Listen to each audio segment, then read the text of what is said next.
a gente aqui de novo.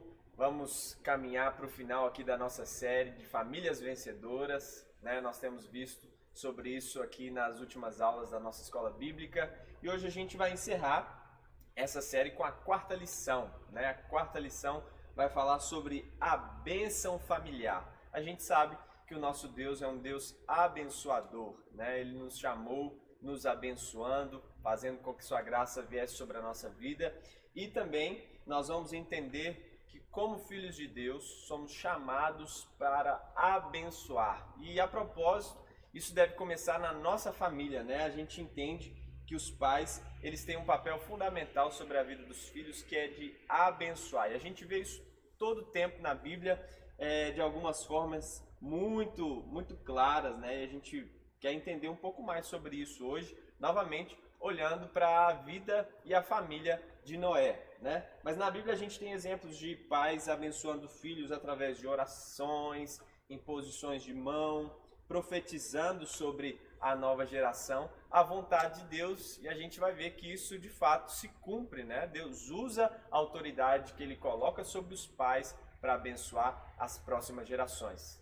E você, tem sido abençoado? Tem vivido a partir da bênção dos seus pais? Você como pai tem abençoado seus filhos? Vamos ver o quanto que isso é importante para a nossa vida nessa quarta aula de hoje, tá bom? Vamos junto aí nos próximos minutos para conversar sobre isso. Então, no nosso slide 2 aí da nossa aula, nós precisamos entender que quando Deus chama Abraão com um propósito muito específico. Em Abraão seriam benditas, né, através da sua descendência, seriam benditas todas as famílias da terra. O texto não fala os indivíduos, mas fala famílias. Por quê? Por que Deus se preocupa em ser tão claro em falar famílias? A gente precisa entender que quando a gente olha para o Gênesis, para o livro do Gênesis ali, a gente entende que a família é realmente a célula onde Deus começa a cumprir todo o seu propósito na vida do ser humano, né? E se Deus tem um propósito, se Deus tem a vontade de abençoar as famílias da terra, de outro lado, Satanás tenta impedir isso. E ele vai fazer isso ao longo da história, né? Para que as famílias sejam destruídas, para que o engano entre nas famílias. Então, a gente vai conversar um pouquinho sobre isso. E eu queria perguntar para você, né? Como que você vê a importância da bênção lá na sua família? Sua família tem o costume de fazer isso, né? Hoje a gente fala muito, às vezes, a gente não pede bênção mais, as crianças não pedem bênção mais para os seus avós, para os seus pais.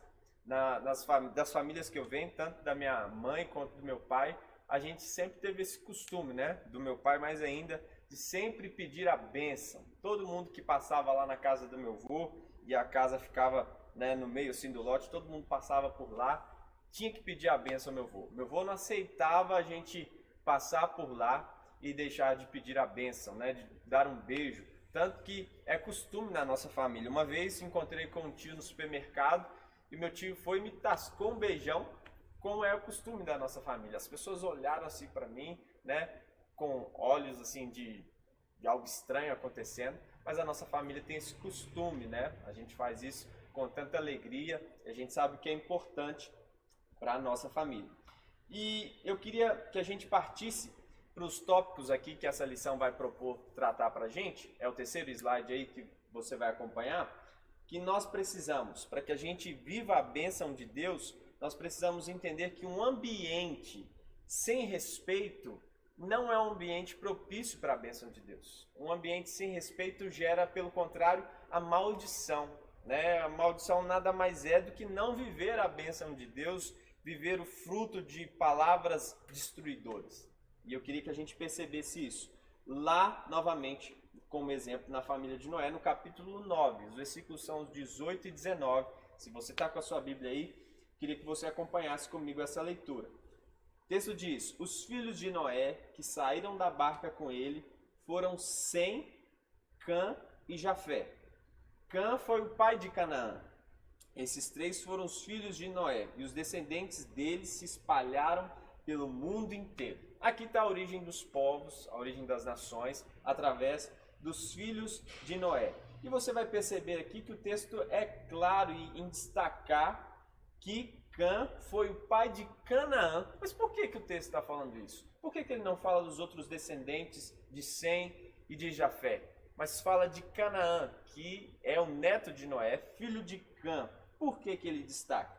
A gente percebe, como eu falei na outra aula, Noé, ele era um agricultor, né? Noé era um agricultor e após o dilúvio, ele plantou uma vinha, após todo aquele período que ele ficou dentro da arca ali, no período que cobriu aí o dilúvio, né? A gente sabe disso. Mas quando ele faz isso, depois que ele planta a vinha, ele com certeza esperou muito tempo para tomar do fruto da vinha, para fazer o vinho ali e beber, né? O texto nos aponta que não foi só um momento de degustação, né? Quando você bebe aquele suco da uva ali, não foi só um momento de degustação, um momento assim, de prazer, mas o texto destaca para a gente uma fraqueza de Noé. Imagine um homem reto, justo e que andava com Deus, mas também tinha sua fraqueza. E a Bíblia, ela é linda porque ela não esconde as fraquezas dos homens e das mulheres que caminharam com Deus. Apesar de caminharem com Deus, eles tinham algumas fraquezas. E através disso, Deus também tocava a vida deles, né? E o texto vai dizer que Noé bebeu tanto que ele deitou nu na sua barraca. Naquela época era costume, né? A casa era uma barraca, as pessoas tinham costume de sair de um lugar para o outro. E o texto diz lá no versículo 20 e 21 que ele se deitou nu dentro da sua barraca. Talvez você já leu essa história, mas não percebeu que Noé, ao invés de proferir uma palavra contra Cã, ele profere uma palavra contra Canaã e sua descendência. Por que ele fala do seu neto? Por que ele fala da descendência do seu neto e não simplesmente de Cã, né? Então, segundo o autor do Gênesis, Cã, o pai de Canaã, viu que o seu pai, Noé, estava nu e saiu para contar aos seus irmãos. Algumas tradições dizem que provavelmente Canaã também estava com seu pai. E por isso, ou ele pode ter visto também a nudez do seu avô, ou também o seu pai somente viu a nudez, mas mandou Canaã ir e falar para os seus tios, né? No caso Sem e Jafé, que isso estava acontecendo. Isso deixou Noé muito triste, né? A gente sabe o que aconteceu. O texto diz assim, capítulo 10, versículo 6. Os filhos de Cã foram Cush, Egito, Líbia e Canaã. Esses foram a descendência aí de Cã. E eu quero destacar aqui de Canaã porque o texto faz isso. O texto nos leva a compreender algo muito importante. E Canaã quer dizer terras baixas, subjugado. E esse significado remete muito bem à realidade de Canaã e seus descendentes. A gente sabe que até o próprio Israel, que são descendentes, os hebreus são descendência de Sem, eles vão povoar Canaã e vão subjugar os povos que ali estão, que são descendentes de Cã, né? A descendência de Cã, os filhos, os netos, os que vieram depois, esses são subjugados. Por quê? Porque havia uma palavra dita. E essa palavra que Noé vai proferir, e ele vai proferir contra o seu neto, é uma maldição. E aqui a gente vê o primeiro momento de uma maldição humana. Não é Deus que está dizendo isso sobre Canaã. É Noé que está dizendo isso. E eu queria que você reparasse comigo. O texto mostra para a gente muito claro aqui o que nós precisamos entender que Noé fez e que não foi bom. O texto diz, falou para ele que ele serviria.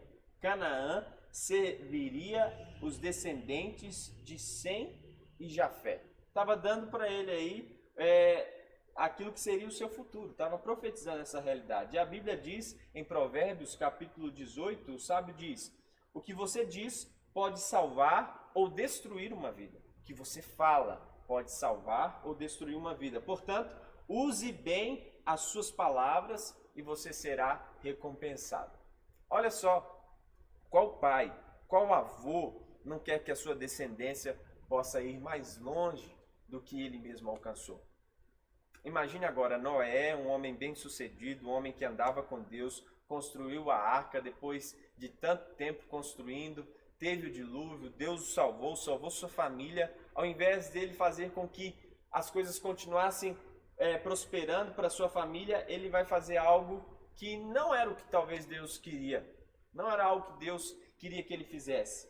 Mas claramente levado pelo domínio, né, daquilo que ele fez, ele consumiu muito vinho e aquilo tirou o seu sentido. Talvez é uma realidade que você vê na sua família, alguém que tem esse vício, né, em relação ao álcool. E quanta destruição isso traz. Quanta calamidade, quanto sofrimento, quanta incerteza, quanta insegurança, talvez até quanta miséria, né? Porque para se manter um vício, a pessoa precisa direcionar o dinheiro dela para isso. Um dinheiro que serviria para a educação dos seus filhos, para um conforto um pouco maior, uma comida melhor, é direcionada para o vício. E se você for perceber hoje, né, qualquer lugar que você vá, cerveja é um negócio muito caro, outras bebidas mais ainda, né? E isso trouxe destruição. Noé fora de si. Noé conduzido por aquilo que, se ele tivesse em domínio próprio, se ele tivesse são, ele não tinha feito. Mas ele fez isso. Porque a bebida tem a capacidade, se for consumida em grande quantidade, de trazer sentimentos que nós, de forma consciente, nós conseguimos segurar. Mas quando levados ou dominados por isso, nós soltamos a ruindade do nosso coração para fora. E foi isso que aconteceu na vida de Noé. Noé gerou sobre a vida de Canaã um futuro ruim, um futuro de destruição, um futuro de ser subjugado pelos descendentes dos seus tios. E a gente precisa entender, o texto aqui está sendo claro para nós, o sábio diz, o que você diz pode salvar e destruir uma vida. Que palavras têm saído da sua boca? O que você tem dito aí dentro da sua casa? O que você tem falado sobre os seus filhos, sobre a sua esposa, até mesmo sobre você? A gente precisa entender que aquilo que sai da nossa boca gera vida ou gera destruição. Tiago também diz isso, o irmão de Jesus, lá na sua carta, ele vai dizer aos irmãos que estão na diáspora, né? Ele vai falar que a gente precisa aprender a dominar a língua, porque aquele que domina a língua, ele é perfeito. E a língua também traz destruição. Assim como uma fagulha pode colocar em perda toda uma floresta, assim a língua pode destruir, trazer destruição para uma família, para uma sociedade, para um povo. E isso aconteceu na história da família de Noé. E quão triste isso é. Que Deus possa te dar graça para que você use palavras de vida no ambiente da sua casa, para que você gere uma geração que possa de fato dar muitos frutos, possa prosperar e glorificar a Deus. Eu queria que você pudesse imaginar aí como que Noé estava ao amaldiçoar a sua descendência, né, o seu neto. Quando ele acordou depois da bebedeira, ele soube, lá nos versículos 24 e 25 do capítulo 9, ele soube que o seu filho mais moço havia feito. Aí Noé disse o seguinte: maldito seja Canaã, ele será escravo de seus irmãos, um escravo miserável. Imagine um avô falando isso do seu neto. Imagine um pai proferindo palavras de destruição sobre a descendência do seu filho. Misericórdia. Que triste, que cenário ruim, que ambiente de destruição. E era isso que estava acontecendo. Mas o texto é bem claro em dizer que depois daquela bebedeira toda, talvez você já viu alguém, já presenciou alguém de ressaca do outro dia, né? Depois de uma noite de bebedeira, ele está de ressaca. Aquela pessoa, nossa, numa situação, foi assim que ele estava, envolvido pela raiva, envolvido por aquela notícia de saber que o seu filho havia visto a sua nudez, né? Ele mesmo provocou aquela situação. Não foi Canaã que escolheu, não foi o seu pai Cã que escolheu, nem os outros filhos de Noé. Mas ele proporcionou, ele criou aquela situação de destruição na sua família. A gente ora e a nossa vontade é para que a sua casa seja um ambiente de paz, um ambiente que só gere vida e não destruição, né? A gente precisa entender para que haja esse ambiente de alegria, de vida na nossa casa, nós precisamos ser levados a viver assim pelo Espírito de Deus. É o Espírito que gera em nós o autocontrole. É o Espírito de Deus, isso é fruto do Espírito na nossa vida. A gente precisa entender isso.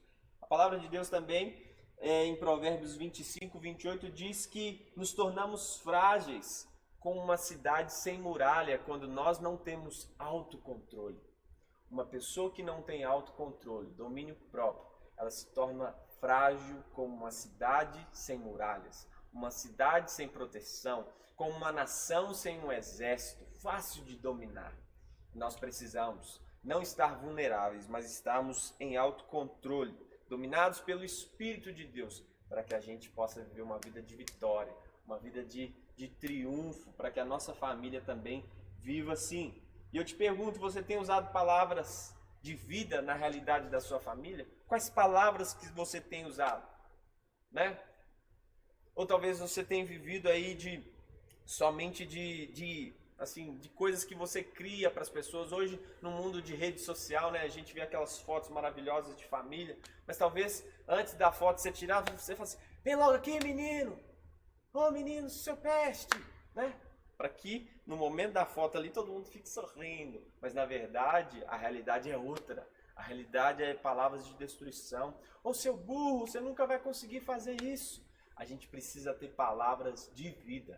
Certa vez o André lá em casa, ele disse que queria ser desenhista. E eu olhei para o meu histórico, né? Falei assim, nossa, eu nunca fui bom de desenho. Se for por isso, filho, vai ser difícil.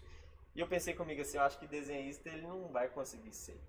E o menino me surpreendeu, porque outro dia ele veio com alguns desenhos e disse que, aqui pai, os desenhos que eu fiz. E desenhos que mesmo hoje, eu com quase 36 anos, não teria condição de fazer. Mas ele fez, porque é algo que ele tem. E muitas vezes os nossos filhos nascem com algo que o próprio Deus gera neles e a gente coloca aquilo para ser destruído com palavras negativas, com palavras que destroem sonhos, que destroem propósitos. Mas as nossas palavras precisam ser mudadas para que elas gerem vidas, para que elas possam dar asas para os sonhos, para que eles aconteçam de fato. Que seja assim na sua casa, eu profetizo isso no nome de Jesus. No próximo slide, no slide 4 aí, eu queria que a gente pensasse que a bênção é liberada a partir das palavras de vida.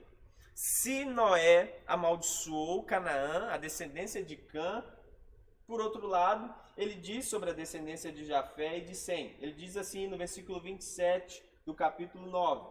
Deus faça com que Jafé tenha domínio sobre muitas terras e que os seus descendentes morem nos acampamentos de Sem. E se você for olhar a história, depois é legal até você pesquisar ali depois do capítulo 11 da Torre de Babel, como que as nações se formam, como as pessoas se espalham sobre a terra, você vai ver que de fato isso acontece. O que ele profetizou sobre os seus filhos acontece. Sem teria muitos acampamentos, né? E Jafé teria domínio sobre muitas terras. O que acontece de fato? O que o pai fala para o filho, o que a mãe fala sobre a sua descendência, tem muito poder. E nos tempos da Bíblia, né, nos tempos bíblicos, a consciência de abençoar os filhos era algo muito forte. Os judeus até hoje carregam isso. Se você for perceber na nossa sociedade de uma forma geral, é só você fazer uma pesquisa, quais são as pessoas de maior influência na nossa sociedade. Você vai ver que no meio deles lá vai ter um judeu. Você vai perceber que na área de negócios, na área de saúde, né, educação, sempre vai ter um representante desse povo lá. Por quê? Porque eles carregam isso consigo. Na família, o marido tem o costume, né? Normalmente isso acontece às sextas-feiras. Toda sexta-feira eles se unem, né, antes do sábado, para ter um jantar. E no jantar ali, depois que o jantar acontece, o marido olha para a esposa e abençoa a esposa. Não só porque a esposa fez uma boa comida, mas porque a esposa, de fato, para ele é um presente de Deus. Ele diz, mulher, você é uma mulher virtuosa, você é uma mulher que edifica a nossa casa. Ele libera palavras de bênção para aquela mulher. Isso potencializa, né, todo o sentimento de utilidade que aquela mulher tem. E de fato isso acontece. Com os filhos a mesma coisa. Filho, eu te abençoo. Meu filho, você será grande, você será um líder. As pessoas vão ser abençoadas através da sua vida. E isso acontece porque os pais entendem que eles carregam uma autoridade dada por Deus e geram vida, geram prosperidade sobre a vida dos seus filhos. E naquela época, a bênção patriarcal estava ligada a 3 áreas pelo menos. Fertilidade da terra, né? Isso em nossos dias tem a ver com prosperidade financeira. Fertilidade da família, os filhos eram sinal da bênção divina. E relacionamento entre os irmãos. Para que o nome da família fosse forte e continuasse sendo lembrado, os irmãos precisavam também estar juntos, precisavam se dar bem. E isso até hoje é algo que a gente precisa valorizar. Quantas famílias, às vezes, os irmãos não conversam entre si, morando até dentro da mesma casa? Por quê? Porque muitas vezes Satanás tem tido resultado dos seus investimentos sobre a família.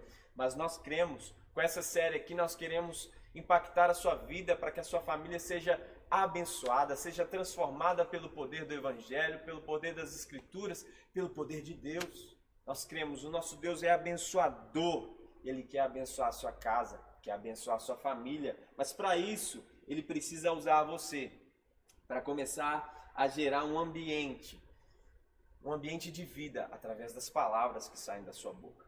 Tá bom? Então que você possa aprender a usar isso no nome de Jesus. No slide 5, eu queria que a gente pensasse o seguinte: uma geração humilde abençoa a próxima. Mas como assim? Uma geração humilde abençoa a próxima? Queria que você pensasse isso comigo a partir da realidade que Jacó viveu.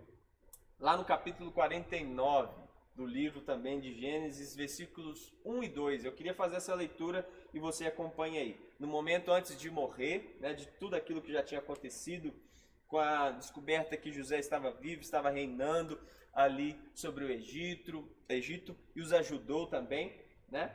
Agora, Jacó já velho vai chamar os seus filhos. E ele diz o seguinte: Jacó chamou os seus filhos e disse: fiquem em volta de mim.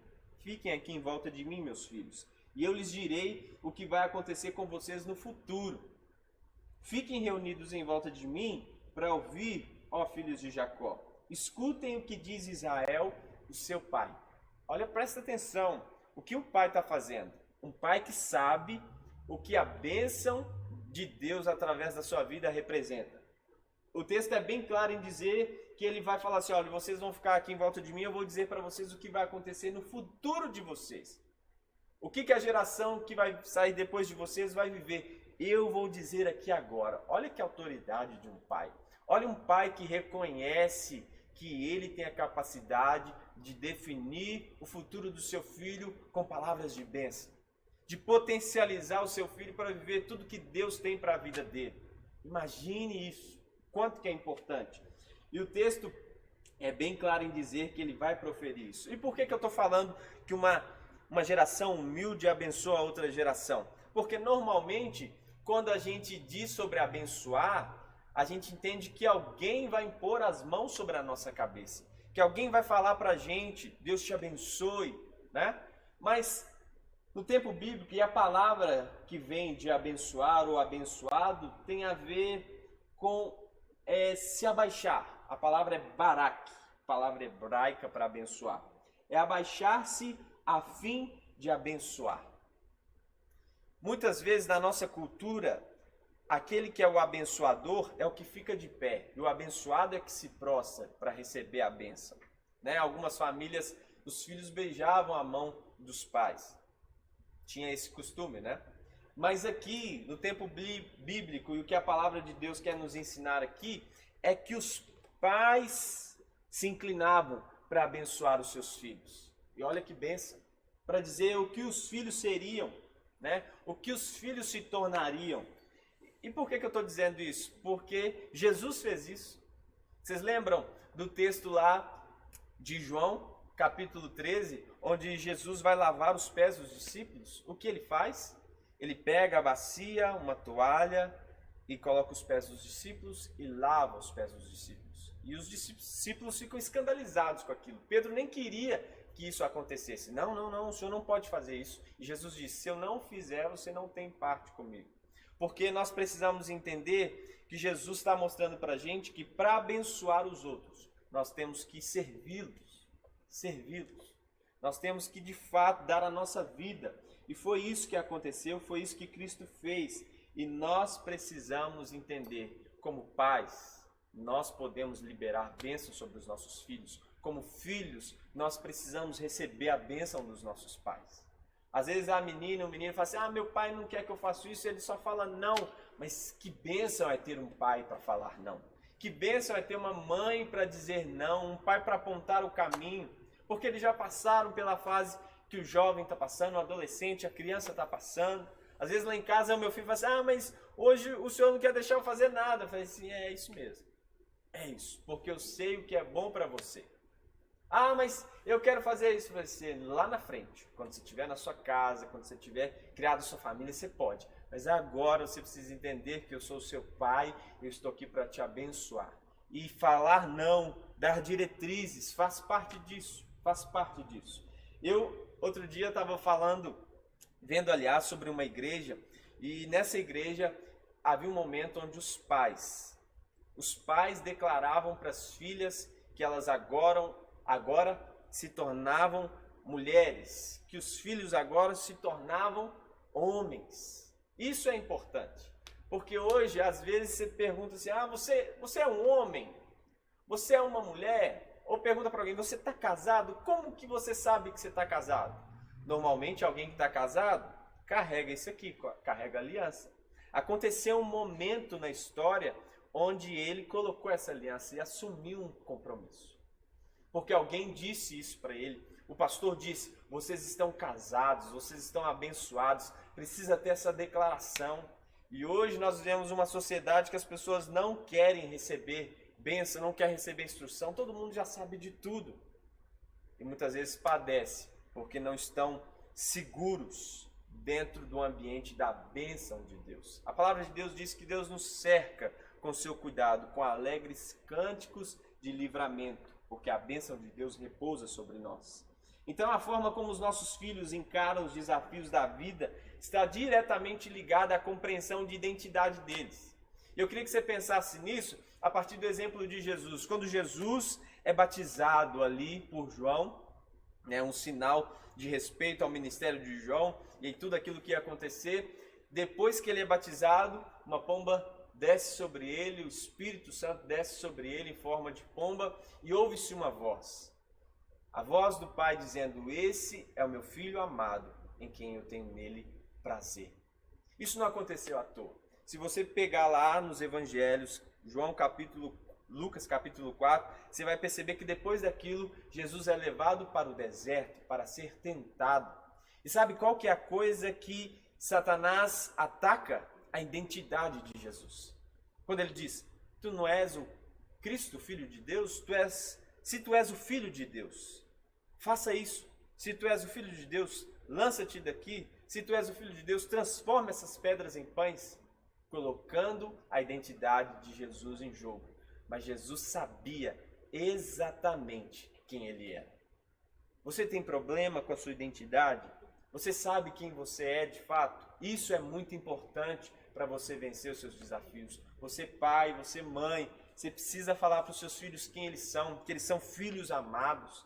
Foi por causa disso que Jesus venceu as tentações, porque ele sabia que era filho de Deus. Aleluia! Que você também entenda isso no nome de Jesus. Lá na nossa casa a gente fala sempre para os nossos filhos, vocês são abençoados, vocês são queridos. A minha filha, você fala com ela, filha, você é maravilhosa, você é linda. Ela fala assim, pai, eu já sei. Já me falou? Eu sei. Então, isso é normal. Então, ela tem essa segurança. Da mesma forma, Deus com a gente. Deus está dizendo para nós somos filhos dele.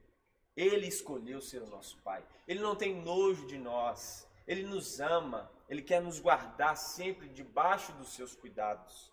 Então, nós somos filhos. A identidade é muito importante. Depois, lá no Monte da Transfiguração, também acontece a mesma coisa. Naquele momento onde o rosto de Jesus brilha, uma voz diz, este é o meu filho, ouçam o que ele tem para dizer. Ouça o que eles têm para dizer. Percebe? Só pode influenciar alguém. Uma pessoa que influencia alguém é uma pessoa que sabe que é filha de Deus, que tem identidade resolvida. E o próprio Deus está dizendo, podem escutá-lo, porque ele sabe para que ele veio nesse mundo. Escutem, porque eu me alegro nele. Olha que tremendo, irmão. Você, irmã, você precisa entender isso. Você é amada de Deus. O Senhor fez isso na sua vida através de Jesus. Então, cada pessoa da nossa família precisa estar com isso firme no coração. O marido precisa falar para a esposa precisa falar para o marido o quanto que eles são importantes, o quanto que eles podem realmente e têm feito diferença na sua vida. Os filhos da mesma forma, nós precisamos trazer firmeza para essas pessoas que são tão importantes para nós. E para terminar a nossa aula aqui, caminhando para o final, eu queria só contar a história do Paul e da telefonista. Paul era uma criança como qualquer um, normal, e ele, quando pequeno, né, seus pais trabalhavam demais, ele sempre chamava o pai e a mãe para trabalhar, e o pai e a mãe nunca tinham o tempo para ele. O tempo todo, pai, vem brincar comigo. Às vezes a mãe, assim, anotando uma coisa, mexendo no celular, mas dizendo que estava brincando com ele, mas de fato isso não acontecia. E uma vez o telefone tocou e Paul percebeu que a mãe atendeu o telefone e deu atenção para aquela pessoa que estava do outro lado. E aí ele prestou atenção naquilo. Certa vez ele estava martelando alguma coisa, bateu no dedo e machucou. E aí começou a chorar. Estava sozinho ali, ninguém deu atenção para ele. Ele sabe, né? Uma criança, quando não tem a atenção de ninguém vendo ela chorar, rapidamente ela para de chorar, resolve o momento ali, mas continuou sentindo dor. Ele se lembrou. Olha, minha mãe digitou aqui. Ele foi lá, digitou os 3 numerozinhos lá que ele viu a mãe digitando. Caiu na telefonista da cidade. A telefonista da cidade rapidamente falou para ele que ele podia ir na geladeira buscar um gelo, colocar ali enquanto ela esperava. Voltou, ele começou a conversar com ela. E aquela conversa durou 40 minutos. Ele chorando, chorando e ela acalmando ele. E isso continuou sendo uma rotina. Quando tinha para acontecer alguma coisa, às vezes na escola, a mãe não ensinava ele para casa, sabe para quem que ele ligava? Ele apertava os 3 botãozinhos e ligava, a telefonista estava lá para atendê-lo. E em alguns momentos ele nem tinha nada para falar, nada para conversar assim de especial, mas ela dava atenção, ele ligava os 3 numerozinhos lá e perguntava como é que escreve a palavra exceção, e ela sabia que de fato ele já sabia fazer aquilo, mas o que ele queria era atenção. E a história continua, depois ele tem que se mudar de cidade, e aí ele cresce, ele arruma um bom emprego, e aí certa vez ele voando teve que fazer uma escala nessa cidade onde ele nasceu. E aí ele precisava esperar o voo, ele vai para o telefone e disca os 3 numerozinhos. E a voz que atende é a mesma voz de quando ele era pequeno. E ali com a voz embargada agora, ele pergunta de novo, como que se escreve exceção? E aí ela do outro lado lembra e os dois começam a chorar. Ele agradece pelo homem que se tornou e ela também, por um tempo ali, chorando, ela agradece ele pela oportunidade. Ela não podia ter filhos, mas durante aquele tempo, aqueles 4 anos onde eles se relacionaram com, assim, de forma quase que no dia a dia, ela disse, olha, eu não pude ser mãe, mas com você eu fui mãe pelo menos por 40 minutos todos os dias. Então para mim também foi um presente. E depois eles nunca mais se viram, porque ele tem que voltar para sua cidade e 1 ano depois, quando ele tenta voltar para ter um encontro com ela, ela naquele dia não falou que estava doente, ela já havia falecido. Mas o que a gente percebe é a importância dos relacionamentos. É isso que a gente aprende com essa história. No final da nossa vida, a gente não vai se lamentar de não ter comprado mais uma casa, mais um carro, ter aberto uma empresa. O que a gente vai se lamentar é de talvez de não ter vivido com a nossa família tudo que a gente podia ter vivido. Então que você possa aprender aí com a história de Noé, desde o começo, até também com suas falhas, né, e saber que a sua família pode ser abençoada se você optar por ter essa postura. E eu creio que isso vai acontecer na sua casa. Vamos orar por isso? Pai, no nome de Jesus, nós queremos orar e ministrar a bênção do Senhor sobre cada família, cada um que está vendo esse vídeo, que está escutando essa aula. Ó Deus, que cada casa seja alcançada com a bênção do Senhor e que nós sejamos usados como o canal dessa bênção. Assim como Abraão também ouviu do Senhor, se tu uma bênção, nós podemos ouvir isso do Senhor nesse dia. Nós recebemos e vamos viver isso, no nome de Jesus. Amém. Muito obrigado pela sua companhia. Espero que essa série tenha sido uma bênção para você e que possa gerar frutos na sua família. Até o próximo encontro. Deus te abençoe.